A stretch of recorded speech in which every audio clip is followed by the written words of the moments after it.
Quand quelqu'un n'est pas pour toi, Dieu peut permettre que cette personne te fasse du mal, te blesse et te déçoive, parce qu'il sait que c'est parfois la seule façon pour que tu ouvres les yeux et que tu te rendes compte que ça ne te convient pas. Et ça se fait par amour.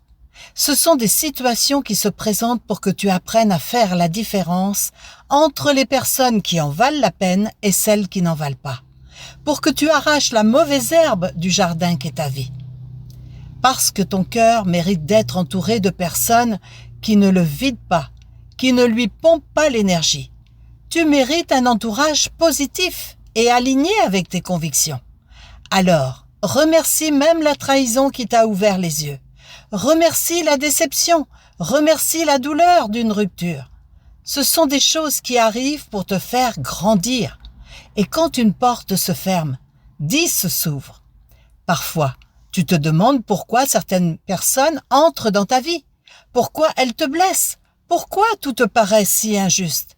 Mais si tu regardes bien, il y a des moments où Dieu permet ces blessures pour que tu vois clair. Il sait que tu ne mérites pas moins que ta vraie valeur. Et même, si tu ne veux pas le voir parfois, tu as besoin de ce coup de pouce pour réaliser que tu n'es pas au bon endroit. Dieu n'envoie pas la douleur pour rien. Il ne veut pas te faire souffrir, mais il sait qu'il y a des choses que tu ne lâcheras pas tout seul. Parce que tu t'accroches, parce que c'est dur d'accepter que quelqu'un n'est pas pour toi. Alors, il se passe quelque chose qui fait mal, qui te brise un peu, mais qui te réveille aussi. Comme si Dieu te disait « Ça suffit, tu mérites mieux que ça ». Si ce message t'a parlé, écris Amen en commentaire et partage-le.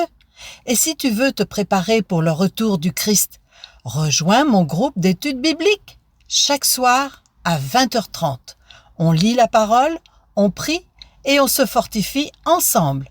Pour rejoindre le groupe, écris-moi sur WhatsApp, numéro à l'écran, ou clique le lien dans ma bio.